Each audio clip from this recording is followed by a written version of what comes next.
બેટ દ્વારકામાં આવેલી આ છે સોનાની નગરી, સોને કી દ્વારકા પાવનધામ. તો આજે તમને આખી સોનાની દ્વારકાના દર્શન કરાવવાનું છું. તો ચાલો આપણે અંદર જઈએ. દોસ્તો, તમે બેટ દ્વારકામાં તો ઠાકોરજીના દર્શન કર્યા હશે.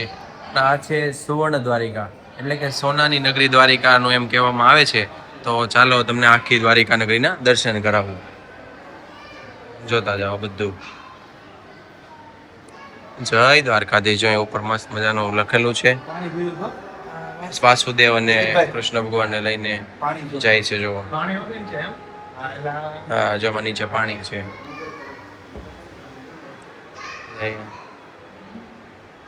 કૃષ્ણ ગોપાલ કે છે. અહીંયા તેમની પ્યારી ગાય,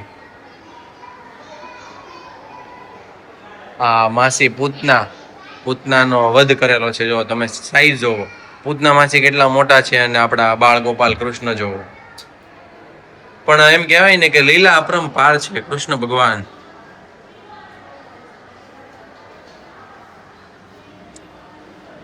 હવે અહીંયા છે ગાયની સાથે કૃષ્ણ ભગવાન, એમની પ્યારી પ્યારી ગાય કૃષ્ણ ભગવાન ને બળરામ છે. કૃષ્ણ ભગવાન નથી, સોરી, બળરામજી છે. બોર્ડમાં એવું લખ્યું છે બળરામ, એટલા માટે. અહીંયા છે ગોપીઓના ઘરે જયારે માખણ ચોરી કરતા ને ત્યારે જો આવી. આ છે બળરામ અને લક્ષ્મણજી. કાળિયા નાગનું દમન કરેલું છે. આમ જો તમે, પેલું ગીત છે ને, જળ કમળ ચાંડી જાને બાળા, સ્વામી અમારો જાગશે તને મારશે, મને બાળ હત્યા લાગશે. એ જ કાળિકા દમન છે. મામા કંસનો વધ કર્યો છે. આગળ માસી પૂતનાનો વધ કર્યો, અહીંયા મામાનો વધ કર્યો છે. આ ધનુકાસુરવધ આમાં કઈ ખબર નથી પડતી. આ કઈક ઘોડા જેવું મૂક્યું છે. અહીંયા ફરીથી એકવાર યશોદા માતાજીની સાથે ગાય દોતા હોય એવું ચિત્ર છે. અને અહીંયા બકાસુરનો વધ, પેલું ખબર આપણે નાના હતા ત્યારે ઓલી કૃષ્ણ લીલા જોતા, એમાં ઓલું આવતું મોટું મોટું ને પછી ગળી જાય ને પછી પાછા બહાર નીકળે ને પછી ઓલી સાંસથી ખેંચે. જો ઈ જ છે, બકાસુરનો વધ કરેલો છે. પછી અહીંયા શું છે, ગોપીઓ સાથે રાસલીલા કરે. જો કૃષ્ણ ભગવાન, એ પાછળ બધા અલગ અલગ ઋષિ મુનિઓ પણ છે. નારાયણ મુનિ છે. અહીંયા જો પેલું વસ્ત્ર ચોર્યા હતા ને, જો અહીંયા રહ્યું ચીર હરણ લીલા. આ બધી આ ગોપીઓ જો બધી શરમમાં મુકાઈ ગઈ. આ જો આ ગોપી જો શરમાઈ ગઈ બિચારી, કેમ કે તેમના કાના એ વસ્ત્ર ચોરી લીધા હતા. જો કાનો બતાવો, જાય કેવો મોજ કરે. જો છે ને જલસા. પણ એ તો જમાનો હતો ભાઈ કાનાનો. આ જો પૂતના માસી, આગળ બંધ કર્યો હતો એ આ પૂતના માસી.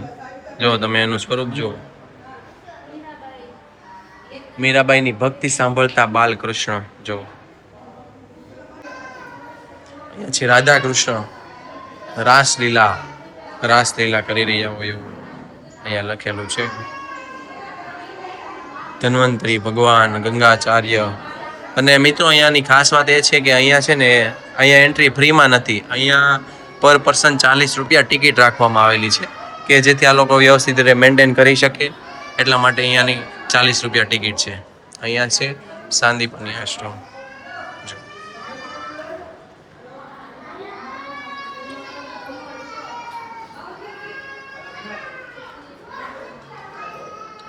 જય શ્રી કૃષ્ણ.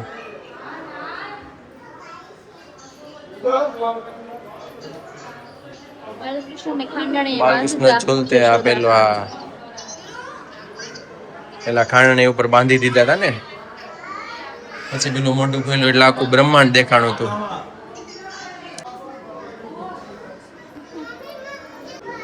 હા જો ગોવર્ધન પર્વત આખો ઉપાડ્યો હતો. એ ગોવર્ધન પર્વત ઓરિજિનલ પથ્થર લગાવેલા છો. અહીંયા અલગ અલગ ગુરુજીઓ બધા આ અલગ અલગ ઋષિઓ છે, જેમાં સાંદીપની ઋષિ છે, અહીંયા વલ્ભાચાર્ય છે, દુર્વાસા ઋષિ છે. અને ચાલો હવે આપણે આગળ જઈએ. તો અહીંયા પણ અલગ અલગ ઋષિ છે. આ નારાયણ મુનિ ઋષિ છે, જમદંગની ઋષિ છે, અત્રિ ઋષિ છે, ભારદ્વાજ ઋષિ છે, વિશ્વામિત્ર ઋષિ છે, આગળ ભૃગુ ઋષિ છે.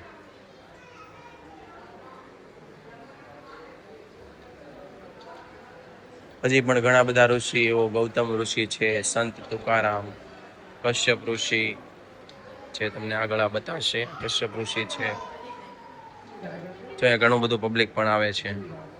માત્ર 40 રૂપિયા ટિકિટ છે.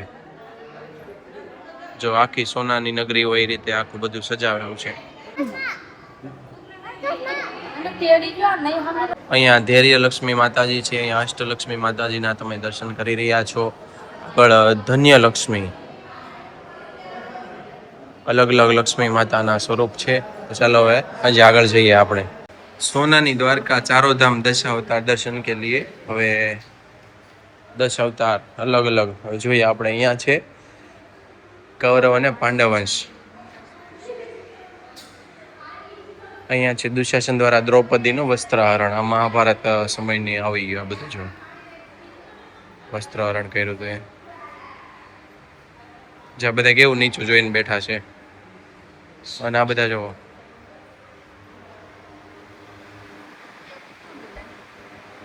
ભીષ્મ પિતામહ બાણ.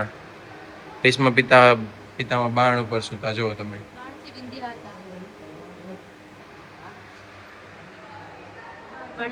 ભૃગુ ઋષિ દ્વારા ભગવાન કોલાત મારી. આમ જોવો તમે ભૃગુ ઋષિ માં કઈ રીતનો આપણે આગળનો ઇતિહાસ છે તો આપણને ખ્યાલ નથી.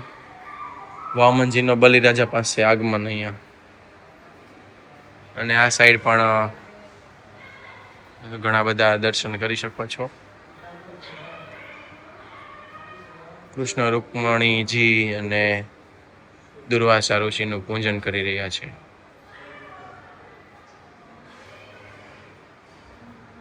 સત્યભામાજી કા ઋષણો, શંખાસુર કા વધ. આ જો શંખાસુર તળાવ છે અને ત્યાં શંખાસુરનો વધ કરેલો છે.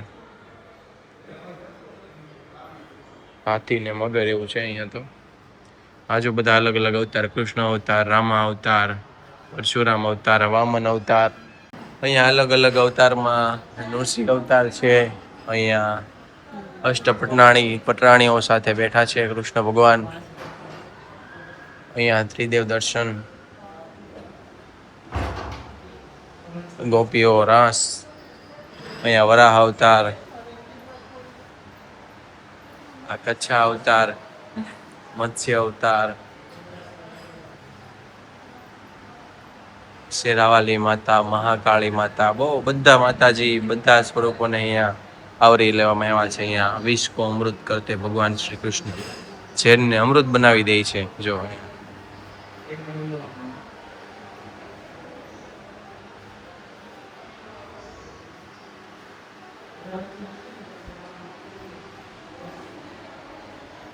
આ છે સોનાની દ્વારકા, દ્વારકા ધામ, સોને કી દ્વારકાના દર્શન. આ જુઓ તમે. હું તમને અત્યારે દર્શન કરાવું છું એ સોનાની દ્વારકાના દ્વારકાધીશના દર્શન છે. જુઓ તમે. જય શ્રી કૃષ્ણ. ચાલો હું તમને અહીંયા બતાવું છું. આ બદ્રીનાથ ધામના દર્શન, અલગ અલગ 4 ધામ. એમાંથી એક આ બદ્રીનાથ ધામ, પછી આ જગન્નાથ ધામ છે. જગન્નાથપુરી એમ કહેવાય ને, ઓડિશા જગન્નાથ ધામ. એ પછી અહીંયા રામેશ્વરમ છે. જય હો રામેશ્વર ધામ કી જય.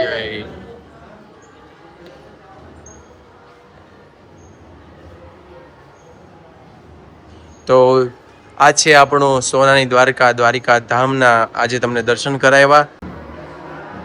જો તમને દર્શન કરાવવું છે ભાલકા તીર્થ સ્વધામ પધારતા શ્રી કૃષ્ણ, એટલે કે આ ભાલકા તીર્થમાં કૃષ્ણ ભગવાનને પગે બાણ લાગ્યું હતું. તેમણે પોતે અંતિમ શ્વાસ લીધા હતા. એ છે ભાલકા તીર્થ. પછી આ તિરુપતિ બાલાજી. આ તિરુપતિ બાલાજીના દર્શન છે. આ શ્રીનાથજી બાવાના દર્શન.